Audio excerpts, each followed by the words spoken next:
आप सभी को जय मसीह की हिंदी बाइबल स्टडी इस चैनल में आपका स्वागत है।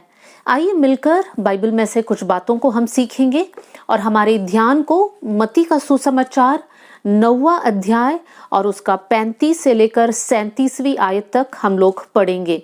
मैथ्यू चैप्टर 9 वर्स 35 टू 37 मैं आपके लिए पढ़ना चाहती हूँ। यहाँ पर इस प्रकार लिखा है, यीशु सब नगरों और गांवों में फिरता रहा और उनके आराधनालयों में उपदेश करता और राज्य का सुसमाचार प्रचार करता और हर प्रकार की बीमारी और दुर्बलता को दूर करता रहा। जब उसने भीड़ को देखा तो उसको लोगों पर तरस आया, क्योंकि वे उन भेड़ों के समान जिनका कोई रखवाला ना हो, व्याकुल और भटके हुए से थे। तब उसने अपने चेलों से कहा, पके खेत तो बहुत है पर मजदूर थोड़े हैं।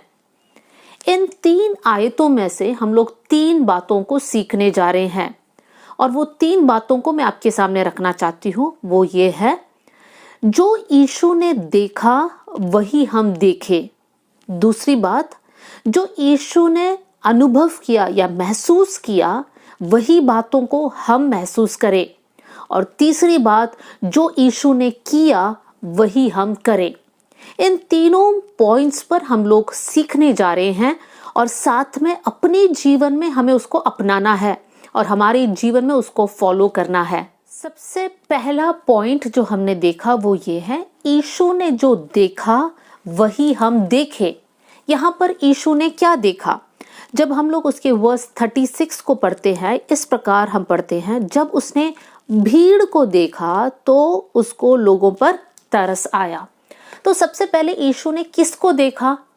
वहां पर बहुत सारे लोग थे, भीड़ थी और यीशु ने भीड़ को देखा। मेरे प्रियो, यीशु मसीह और भी कुछ बातों को देख सकते थे। यीशु मसीह देख सकते थे कि कितने सुंदर फूल वहां पर है, कितने अच्छे पौधे हैं, कितने फल पौधों के अंदर है या पेड़ के ऊपर है।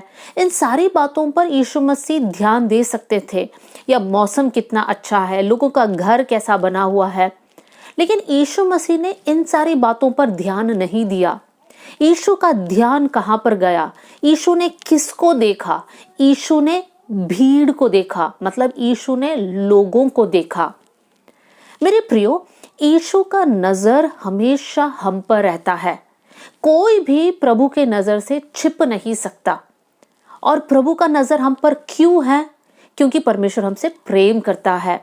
देखिए, जब हमारे घर में छोटे बच्चे होते हैं तब हमारा नजर हमेशा उनके ऊपर होता है। कहीं वो लोग कुछ गलत बातों में हाथ ना लगाए या कहीं वो लोग गिर ना जाए, हमारा ध्यान हमेशा उन पर रहता है। वैसे ही हम प्रभु के बच्चे हैं और परमेश्वर का ध्यान हम पर रहता है और इसलिए परमेश्वर का नजर हमारे ऊपर रहता है।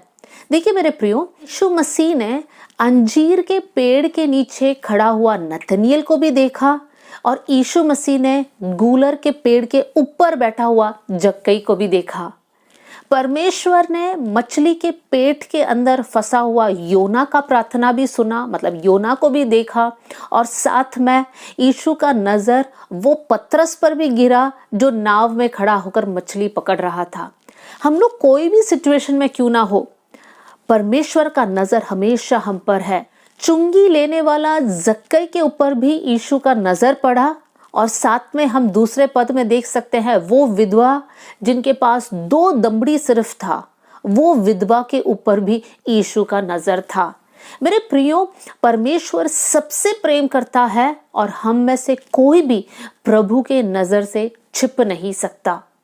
अब इस बात को हमारे जीवन में भी हम रिलेट करें। प्रभु ने क्या देखा? भीड़ को देखा। हम क्या देखते हैं? मेरे प्रियो, हमारे रोज के जीवन में अगर हम ध्यान दें तो हम किन बातों के ऊपर हमारा ध्यान को फोकस करते हैं? हमारा ध्यान उन बातों पर जाता है कि हमारा फ्रेंड के पास कौन सा मोबाइल है या कौन सा लेटेस्ट टेक्नोलॉजी को उन लोगों ने अपना मोबाइल में या कौन सा ऐप उन लोगों ने अपना मोबाइल में डाउनलोड किया है, या फिर हमारा ध्यान जाता है कि किसने क्या खरीदा, हमारे पड़ोसी के घर में कौन सा नया साधन आया या किसने कौन सा लेटेस्ट कपड़े पहने। इन सारी बातों पर हमारा ध्यान जाता है। मेरे प्रियो, ये इसलिए है क्योंकि हम लोग सांसारिक बातों पर ध्यान लगाते हैं। लेकिन हम वैसे देखें जैसे यीशु ने देखा। यीशु ने भीड़ को देखा और हम भी लोगों पर हमारा ध्यान को लगाए। क्यों लोगों पर हमारा ध्यान को लगाए? यीशु ने जब भीड़ को देखा, यीशु ने लोगों को देखने के बाद उनकी परिस्थिति, उनकी अवस्था को पहचान लिया। यीशु को पता चला ये लोग ऐसे लोग हैं जिनके पास कोई चरवाहे नहीं है और बिना चरवाहा का इन लोग भटक रहे हैं, इन लोग व्याकुल हैं। मेरे प्रियो, जब मैं और आप लोगों को देखते हैं, हमें ये समझना है ये लोग बहुत सारी कोशिश कर रहे हैं लेकिन अनंत जीवन इनके पास नहीं है। इन लोग भटके हुए हैं, इन लोग व्याकुल हैं, इनके पास शांति नहीं है। और इसलिए आज से लेकर हम लोग ये दुआ करें, प्रभु जैसे आप लोगों को देखते हैं वैसे ही हम लोगों को देखने पाए। दूसरी बात की तरफ हमारे ध्यान को हम लेकर जाएंगे। दूसरी बात ये था कि यीशु ने जो महसूस किया वही हम भी महसूस करें। वर्स 36 में इस प्रकार लिखा है, जब उसने भीड़ को देखा तो उसको लोगों पर तरस आया। यीशु मसीह के अंदर इतना प्रेम था लोगों के प्रति कि यीशु मसीह के अंदर तरस आया। देखिए मेरे प्रियो, यीशु मसीह ऐसा भी कर सकता था, अच्छा ये तो भटके हुए लोग हैं, ये तो व्याकुल लोग हैं, ये तो पाप में गिरे हुए लोग हैं, इनको सही क्या है गलत क्या है कुछ भी पहचान नहीं है, तो छोड़ो ना, इनको अपने हालात पर छोड़ दो। ऐसे कर कर भी यीशु मसीह सोच सकता था। या फिर यीशु ऐसे भी सोच सकता था, इनका पाप के कारण इनको सजा मिलेगा, मुझे क्या है। इस प्रकार भी यीशु मसीह सोच सकता था, लेकिन यीशु ने वैसे नहीं सोचा। यीशु के अंदर प्रेम था और वो प्रेम के कारण लोगों के प्रति उन्होंने तरस, वो भावना को अनुभव किया। मेरे प्रियो, जब हम लोगों को देखते हैं, हम भी देखते हैं लोग नशे में फंसे हुए हैं, लोग निराशा में पड़े हुए थे, लोगों को पता नहीं कि उन्हें क्या करना है, कैसे आगे बढ़ना है, जीवन में शांति कैसे पाना है, उद्धार कैसे पाना है। जब हम ऐसे लोगों को देखते हैं, हम ये ना सोचे यार उनको जो करना है वो लोग करने दो, नहीं, वो गलत एटीट्यूड है। यीशु ने लोगों को देखा और तरस आया, तो हम भी लोगों को देखने के बाद हमारे अंदर उस फीलिंग को हम महसूस करें कि हमारे अंदर वो तरस आना चाहिए। देखिए, बहुत से वक्त हम लोगों को देखते हैं और दुख लगता है और फिर हम वहां से चले जाते हैं, उनके लिए हम कुछ करते नहीं है, वो बस कुछ सेकंड के लिए एक दुख का भावना हमारे अंदर आता है। लेकिन तरस मतलब वो फीलिंग हमें विवश करता है कि हम लोगों के लिए कुछ करें। यहाँ पर यीशु मसीह लोगों के लिए बहुत कुछ करता है। क्यों करता है? क्योंकि उनके अंदर तरस है। मेरे प्रिय भाई बहनों, आज से लेकर हम ये दुआ करें, प्रभु हमारे अंदर वो भावना को उत्पन्न करना, ऐसे फीलिंग्स को देना जो आप महसूस करते हैं जब आप लोगों को देखते हैं। जब हम ऐसे प्रार्थना करेंगे, परमेश्वर हमारा हृदय को बदलकर परमेश्वर का हृदय का भावना को हमारे हृदय में डालेगा और हम भी लोगों को उसी नजर से देख पाएंगे जिस नजर से परमेश्वर लोगों को देखता है। आइए हम देखेंगे तीसरी बात, यीशु मसीह क्या करता है। वही हमने देखा, हमें वही करना है जो यीशु मसीह ने लोगों के लिए किया। यीशु लोगों के लिए क्या करता है, आइए हम पढ़ते हैं उसके वर्स 35। यहां पर हम इस प्रकार पढ़ते हैं, यीशु सब नगरों और गांवों में फिरता रहा और उनके आराधनालयों में जाकर उपदेश किया। देखिए, सबसे पहले यीशु मसीह ने क्या किया? उपदेश किया और सुसमाचार का प्रचार किया। और तीसरी बात, हर प्रकार की बीमारी और दुर्बलता को दूर किया। यीशु मसीह ने क्या किया? उपदेश किया, मतलब लोगों को सिखाया, प्रचार किया और साथ में जितने बीमार लोग थे, जितने दुष्टात्मा से पीड़ित लोग हैं, सबको चंगा किया। जितने लोग थे जो समाज में शोषित लोग थे, जो समाज के नियम और कानून के नीचे दबे हुए थे, उन सबको परमेश्वर ने आजादी दे दिया। मेरे प्रियो, यीशु ने जो किया वही हमें करना है। अगर यीशु मसीह ने लोगों को अंधकार में से निकालकर ज्योति में लेकर आया, तो मेरी और आपकी जिम्मेदारी बनती है कि शैतान के चंगुल में फंसे हुए लोगों को उस अंधकार से निकालकर परमेश्वर के ज्योति में लेकर आए। मेरे प्रियो, बहुत सारे लोग हैं जो जीवन से थक चुके हैं। वो लोग सोच रहे हैं कि कब हम मर जाएंगे, कब हमारा बोझ हमारे सर से निकल जाएगा। कब हम 2 वक्त आराम का रोटी खाकर हम सो सकते हैं? क्यों हमारे जीवन में नींद नहीं है? बहुत सारे परेशानियों से लोग होकर जा रहे हैं। बहुत सारे लोग टूटे हुए परिवार से, एक ब्रोकन फैमिली में जी रहे हैं। उनको एक वफादार पार्टनर नहीं है, या फिर वो लोग वो प्रेम को अनुभव नहीं कर रहे हैं। ये ऐसे बच्चे हैं जो माँ बाप की बात नहीं मानते हैं, या ऐसे बच्चे हैं जिनको माँ बाप का प्यार उनको नहीं मिलता है। उन सब के पास जाकर हम वही करें जो यीशु ने किया। यीशु ने चंगाई दिया, यीशु ने छुटकारा दिया।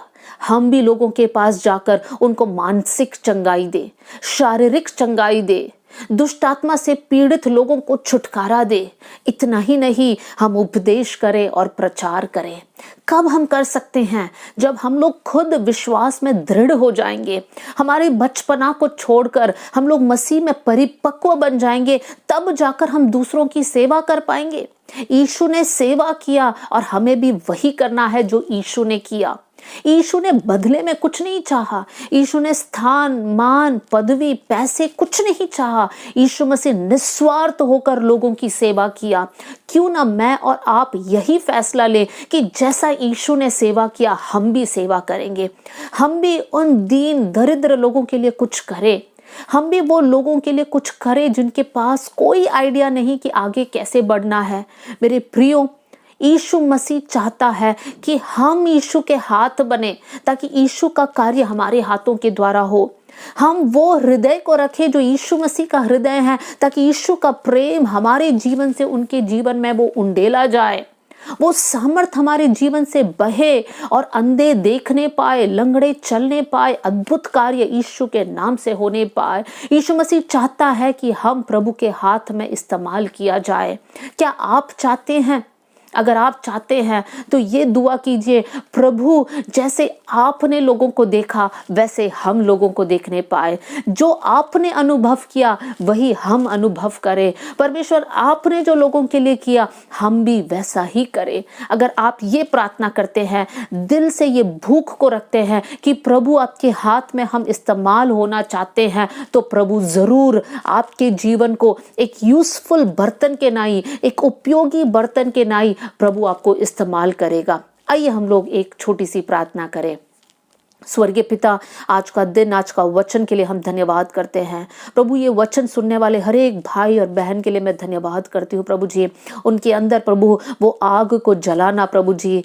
प्रभु, वो लोग सिर्फ अपने जीवन के बारे में ना सोचे, लेकिन ये सोचे कि उनके जीवन से वो लोग दूसरों के लिए क्या कर सकते हैं। परमेश्वर पिता, अपनी आत्मा से उन्हें भर देना परमेश्वर, आपकी बातें उनके मन में डाल देना कर मैं प्रार्थना करती हूँ प्रभु जी। आपके राज्य की महिमा के लिए आप हम सबको इस्तेमाल करना। आपने हमारी प्रार्थना सुन ली है, इसलिए धन्यवाद। आदर और महिमा आपको देते हुए यीशु के नाम से हम मांगते हैं, आमेन। प्रभु आप सबको बहुत आशीष दे। जय मसीह की।